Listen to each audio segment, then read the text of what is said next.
Hello everyone. In this video we are going to learn how to basically freeze the first row of a data table.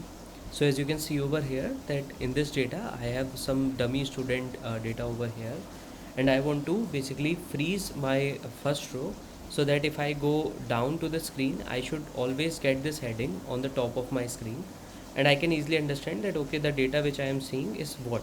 Okay, so for this what I have to do is I can go to the first cell and I have to go to the view tab in Excel, and in this view tab I can see three options over here: freeze panes, freeze top row, freeze first column.